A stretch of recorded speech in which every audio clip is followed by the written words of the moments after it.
The Boston Bruins and the Washington Capitals open up their 2022-23 regular season schedules tonight in Washington, and it's a special Locked On crossover edition with myself, Ian McLaren, host of Locked On Boston Bruins, and Dan Holmi, the host of Locked On Washington Capitals, as we break down everything you need to know about both teams heading into puck drop tonight at 7 p.m. Eastern Time. How's it going, Dan? Nice to chat with you this morning. It's great. It's game day. It's game one of the season. What's not to love? Hockey is here, and all is right in the world. Exactly. Yeah, there was a couple pretty entertaining games last night. The kind of unofficial start to the season after a couple games over in Europe over the weekend. Yeah, Rangers, Golden Knights, both winning last night. They both looked pretty good, and we'll both get a look at our respective teams here this evening. Now, I wanted to ask you about a couple of key injuries for the Capitals to start the season. The Bruins, there's been a lot talked about Charlie McAvoy being out of the lineup, Brad Marchand being out of the lineup to begin the season. Um, but the Capitals will be missing a couple of key guys as well in Nicholas Backstrom, who, if I recall, was out of the lineup to begin last season as well, and also Tom Wilson. What's the significance of those two injuries, and what kind of contingencies do the Capitals have in place to kind of not replace them, because you can't really replace those two guys, but to kind of keep things afloat in their absence? So, I mean, the biggest one I would say is Nick Backstrom. Nick Backstrom had that hip resurfacing procedure done. He is supposed to miss a lion's share of this season, if not all of this season. So the Caps and Brian McClellan went out and picked up Dylan Strome to fill in on that second line center. And so far, so good with him. But, the big thing with Nick Backstrom is he plays such an integral part of this team. Backstrom has assisted on 274 of Ovechkin's career goals. So, Crazy. oftentimes those two don't play together anymore. It's Kuzi on that top line, but you got Mm. to think to a certain extent that Alex Ovechkin is going to be a little bummed, shall we say, that his right hand man isn't there. And then the other big one is Tom Wilson. I know around the league he's seen as kind of a goon, but he's also a legitimate goal scorer, 20 plus goals last season. They went out and picked up Connor Brown from the Ottawa Senators. Not an apples for apples comparison because Connor Brown doesn't have that big bulking frame and that intimidation factor. But Connor Brown is good on the penalty kill, and we're already starting to see good chemistry between Dylan Strome and Connor Brown. Yeah, very cool. I was pretty high on Dylan Strome last season, wanting the Bruins to kind of make a trade for him or even sign him in free agency. I thought that was a pretty savvy pickup for the Capitals. I have him on a fantasy league keeper team as an aside, so I'm hoping that he gets off to a pretty hot start for the Capitals as well. Um, Last year for the Bruins, we had a new goalie in Linus Ullmark coming over from Buffalo, new city, new system, a new coach, new teammates, everything. And it took him a little bit of time to kind of get acclimated to everything. The Capitals moving on from Ilya Samsonov and Vitek Vanacek, going with Stanley Cup champion Darcy Kemper, who will be the starter mostly, I would assume. I wouldn't expect it would be a split with Charlie Lindgren, I believe, is the backup. Do you see or anticipate a bit of a rolling start perhaps for Kemper as he comes off the high of winning the cup and adjusts to a new situation in Washington? Yeah, I mean, so with Darcy Kemper, he's never really carried the bulk of the mail for any of the teams that he's been on. Kemper stopped 36 of 39 against Columbus in the preseason. And then we all know about last season in 57 games, he went 37, 12, and 4 with a .921 save percentage and then did really great in the Stanley Cup, of course. But, everyone says, well, can they get that same thing out of him on this Capitals team? Because we all know that he had the Avalanche in front of him. But Darcy Kemper, so far, what I've noticed, he is as advertised.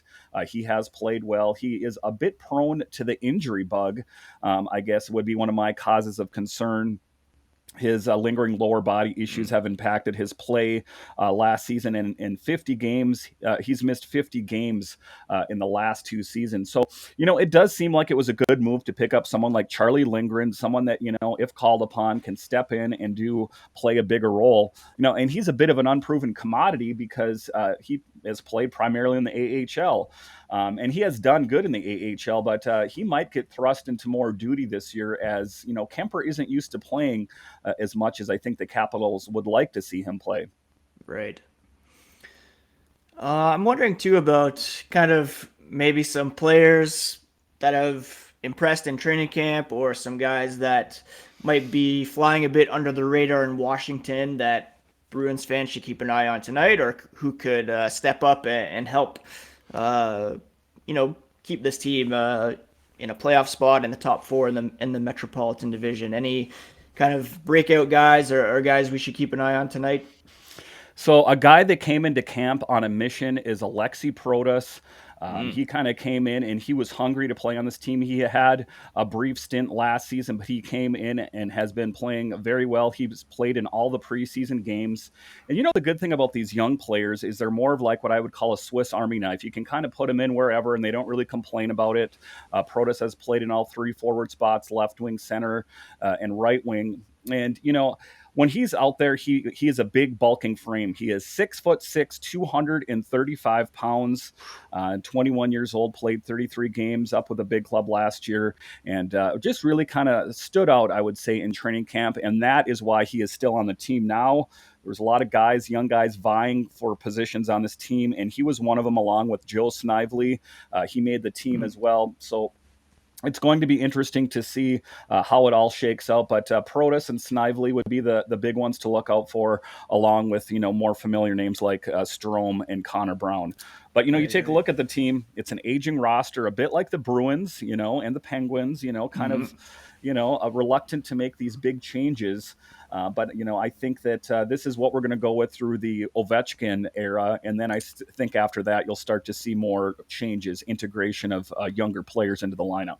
Right. And that leads well into my final question for you, which would be, yeah, do you see a risk of Washington falling out of the top four in the Metro, maybe falling out of the playoff picture with, say, the New Jersey Devils, or I don't know, the Blue Jackets are quite at that level. Maybe the Islanders having a bit of a resurgence, or do you think the Capitals still firmly entrenched as a playoff team in the Eastern Conference? So if you listen to the talking heads on the NHL network, or you listen to NHL network radio on Sirius XM, they've kind of slated them as a bubble team at best. Hmm. And they're talking about that most likely because of the Backstrom and Wilson thing. But for me, they went out and solidified those positions with Strome and Brown, and then of course the net minding situation. I would like them to win, whatever it takes. They may be a bubble team, but I like to think they'll place a little bit higher. Everyone's thinking it's going to be Carolina or New York, Hmm. but I think that this Capitals team will fight for them. My ultimate goal for them, of course, is a Stanley Cup. But if they cannot achieve that, I would like them to make it past the first round. Hmm. They've been Yeah, snake bitten since 2018, so just to have that would be a nice thing for me, just to finally yeah, get over that hump. I feel that. All right. So after the break, I will talk to Ian about my questions for the Bruins. But first, the numbers don't lie. In the last decade, over 4 million people have chosen SimpliSafe Home Security to protect their home. You don't earn that trust of that many people without doing something right.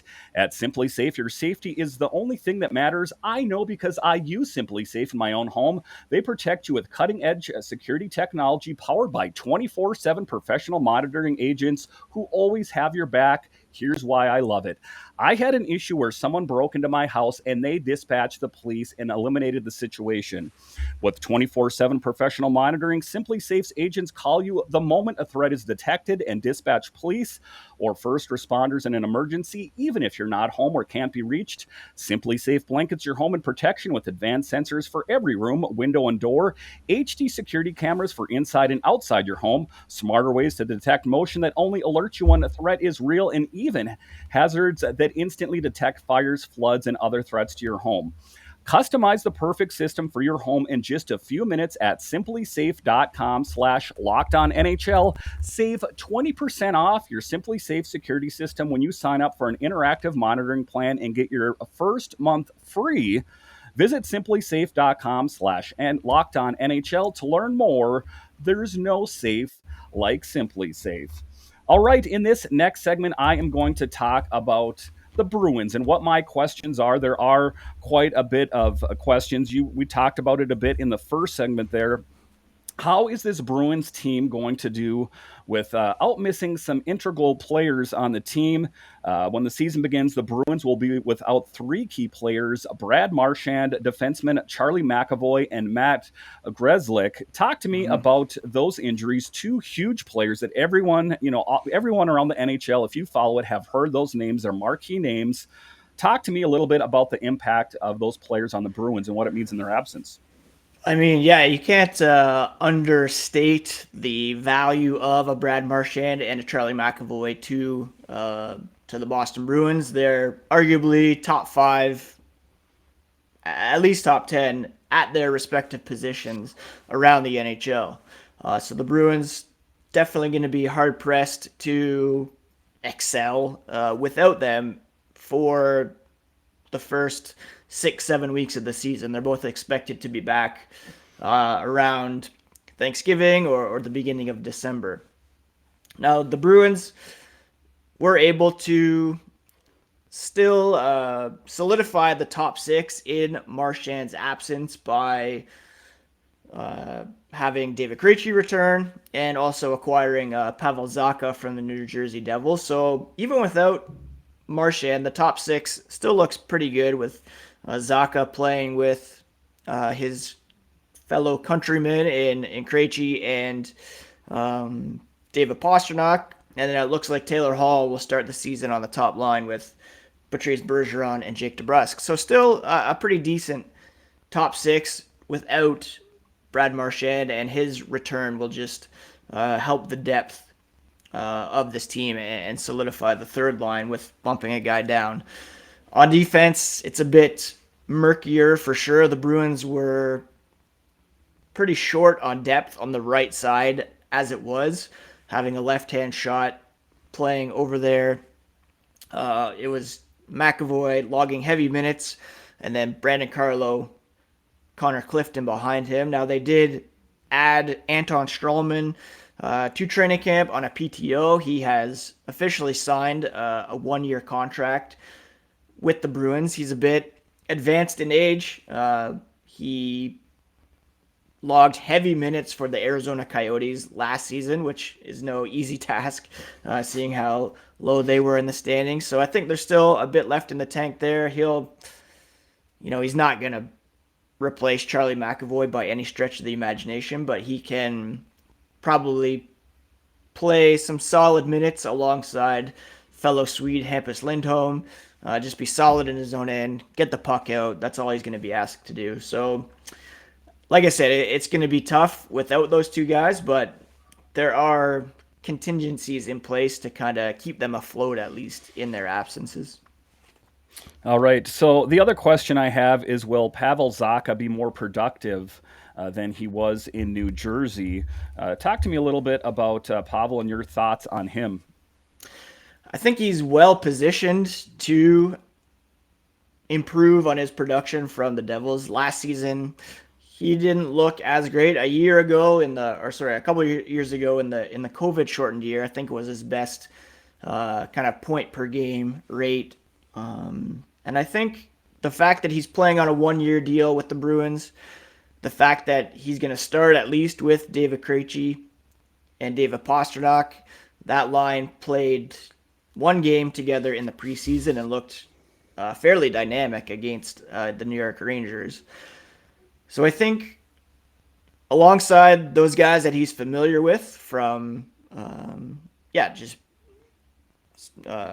growing up in Czechia, he played with David Pastrnak in the past at the junior international level. He had already been working out in Boston in the off seasons over the past couple of years, so he knew some other guys like Charlie Coyle. He had a place in Boston, so I think it's a a pretty good fit for him. I'm not expecting him to be like a point per game guy or anything like that, but it would be nice for him to, yeah, contribute maybe, you know, maybe a 2020 season, 2025, 20 goals, 25 assists, meaning. Again, he'll probably have a bit of a lesser role when Marchand comes back, playing on the third line, presumably. But I think there's a reason he was drafted so highly in 2015, the infamous 2015 draft, and he seems to have fit in well so far with the Bruins. New head coach Jim Montgomery seems to be a fan, and that check line I think will be one to watch here in the early going for the Boston Bruins. All right, so next, let's talk about the Achilles heel of the Boston Bruins, what that may be. For the Capitals last season, it was net minding. What do you perceive the Boston Bruins' Achilles heel is heading into this season? Oh yeah, that's a great question. I think they do have a solid goaltending tandem. Obviously, there's some questions on the blue line without Charlie McAvoy in the mix. I think it's really going to come down to their bottom six. And there's been a lot of talk in Boston through training camp, through the preseason, about whether they were going to go in a young direction with the bottom six, whether they were going to rely on some veteran guys like Nick Foligno, Chris Wagner, who both played okay in the preseason. As it looks right now, they're going to have a fourth line that consists of Nick Foligno, Thomas Nosek, and a youngster in Jacob Lauko, and rolling with Charlie Coyle, Craig Smith, and a newcomer in AJ Greer on the third line. So there's a bit of youth sprinkled in there, but if they can't get consistent production or efficient minutes from those more veteran bottom six guys that are chewing up a significant portion of the cap, then the Bruins will be in tough. I think their top six, especially when healthy, can stack up among some of the better teams in the Eastern Conference. But if they're just getting run ragged by deploying those third and fourth lines, then that could really come back to bite them. And the goaltending is going to have to be really solid in the early going without having Charlie McAvoy as a buffer to chew big minutes in front of them. So the other big move that was made is moving on from head coach Cassidy for Montgomery. Mm-hmm. As an outsider, of course, I don't cover this team like you do. A bit of a head scratcher for me. I thought Cassidy did a good job. I think, he'll do the best with what he has out in Vegas.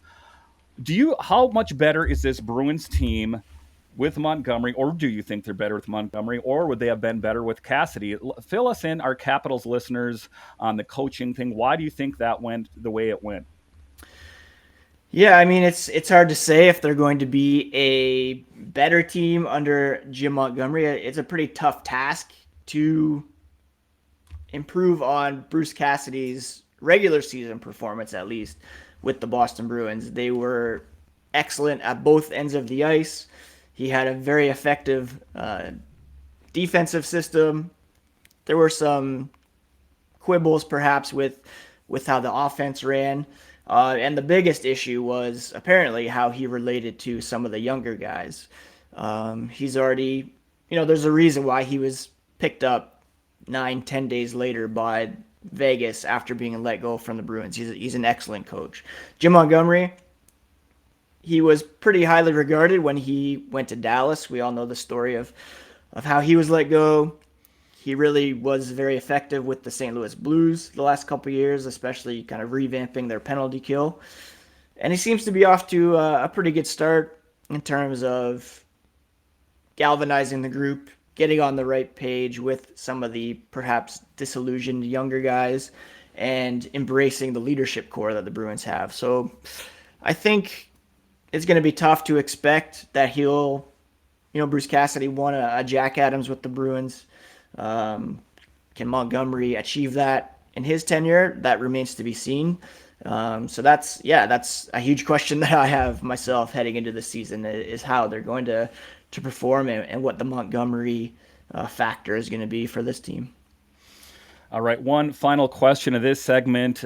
This game will be on TNT tonight, stateside. I want your predictions on the game. Of course, you cover the Bruins, so I think I know which way this is going. But let me hear your outcome, or what do you think are your predictions, rather, of tonight's game? What storylines are you looking for? I mean, with no Marchand and no Wilson, I think there's been a bit of history between these two teams of some rough play. We all remember the Tom Wilson hit on Brandon Carlo a couple years ago, so perhaps not as much bad blood in the water as there might have been if those two guys were in there.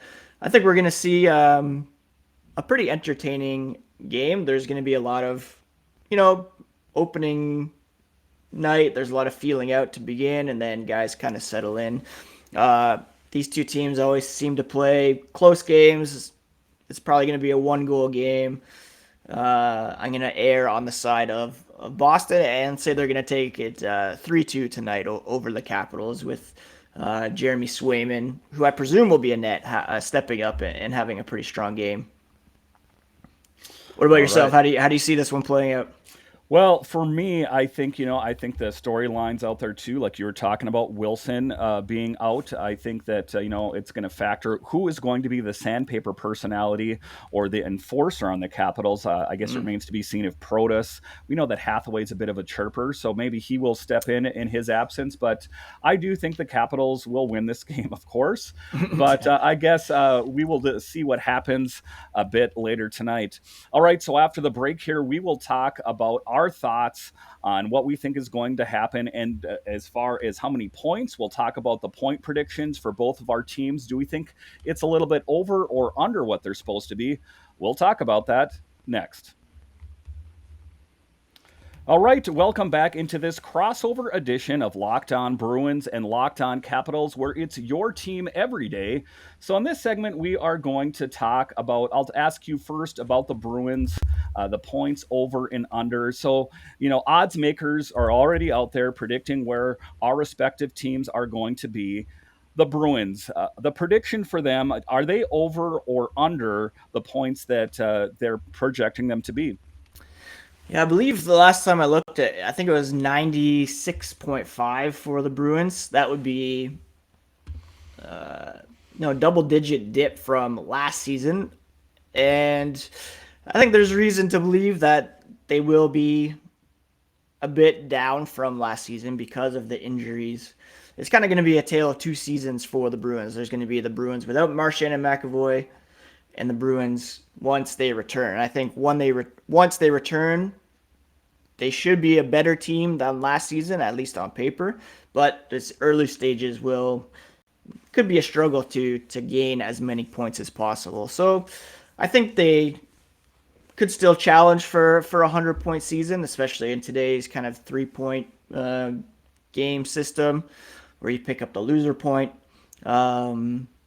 So I'm gonna go on the over for them on 96.5, but I don't think will be much over than that, and the whether they can pick up some points early in the season will dictate kind of where they're able to rise to in the final standings.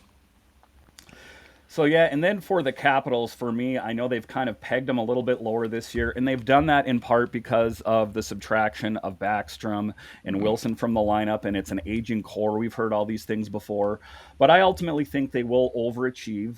GM Brian McClellan went out and solidified the biggest positions, net minding, and the position with Backstrom and Wilson. So I think they're in a good position. They had 100 points last season. I do think that they should be on par for that, if not a little bit better than that. That's what I'm hoping for anyway. Tonight's going to be a good trial for both our teams. We saw what they had in the tank in preseason, and you can only judge that so much because, especially in the beginning stages, you're just dealing with AHLers essentially. So the rubber meets the road as the Capitals take on the Bruins tonight. I'm going to ask you a question here. My final question for you is I want you to look into your crystal ball here, Ian. And what is the future of the Boston Bruins? Where will they finish? And what are going to be some of the game changers that's either going to take them up or down? I know this is a prediction, but that's why I'm asking you your prediction for this year. Yeah, I mean, again, it's so tough because of the how difficult the Atlantic Division is. There was a real gap in the top four and the bottom four last season. I think that will be uh, narrowed by these early season injuries for the Bruins and some improvements from the Senators and the Detroit Red Wings. Ultimately, they probably will finish in a wild card spot, fourth in the Atlantic, and then like you were saying about the Capitals, just wanting them to win a round. That's going to be tough for the Bruins if they have to play a Florida or a Toronto or even Tampa Bay. They were well positioned last year, I think, by being uh, matched up with Carolina in the first round and getting into that Metropolitan bracket. If they could perhaps do that again, that would be uh, beneficial to them. With Bergeron and Krejci, it's kind of a last dance situation. You want to think that they have the wherewithal to make a deep run, but we all know once you get to the postseason, really anything can happen, and it's incredibly difficult to win the Stanley Cup uh, in this day and age. So, you know, I could see them winning a round, maybe making it to the second round, but I don't know if this team is a Stanley Cup team at this point again this season. I'd like to hope so. It would be a great story, but it might be a pretty tough task in a pretty talented Eastern Conference for sure. And it does look like a pretty good Bruins team on paper. I know they have injuries, but that's a pretty common thread throughout all the teams in the NHL. My big thing for the Capitals is, like I said, to make it past that first round, if they can do that. Some Yeah, of the big things to consider is if, in fact, they are going to get Backstrom back at some point this year. right. And if he does come back, they're going to have to free up some money because of the long-term injured reserve money there. Also, the impact of Tom Wilson coming back to this team slated between Thanksgiving and Christmas, the impact there. So it's just going to be interesting, those things. And of course, there's the dreaded C word that I hate to bring up, COVID. I know that it's waning right now, but you never know what happens as we Yeah, head into the fall or the winter. for sure. My fingers are crossed that everything goes fine. The one refreshing thing for me watching hockey is that it's full capacity. Everyone can go and things are back to normal for right now. So let's really hope this season that it stays that way and that the key players stay healthy. For me, it's Ovechkin staying in there so he can chase down Gordie Yeah, Howe and Wayne Gretzky. But for sure. so, Ian, thanks so much for joining us on this crossover edition of Locked On Bruins and Locked On Capitals. Yeah, thanks, Dan. It's been fun. Hopefully, we can connect at some point through the season. Where can people find your Capitals coverage? Where can people find Locked On Capitals this season? So you can find me on Twitter. It's at DanCaps218. You can find the show on Twitter. It's at Locked On Caps. Of course, you can find the show wherever you get your podcasts and on YouTube. Yeah, and same with Locked On Bruins. You can find it on Twitter, Instagram at Locked NHL Bruins, and yeah, search up your podcast feeds for Locked On Bruins, Locked On Capitals, and we both recommend checking out the Locked On NHL podcast as well next, where you get a daily 30-minute update from our team of local experts on all things NHL all season long. All right, Dan. Thanks again for taking some time to chat, and it's going to be a fun game tonight for sure. And good luck on a new season. Yeah, good luck to you, except for tonight, of course. But thanks for doing this crossover. No problem. Thank you, and take care, everybody. Have a great day, and Dan and I will talk to you again tomorrow on both Locked On Boston Bruins and Locked On Washington Capitals, part of the Locked On Podcast Network. Your favorite team every single day.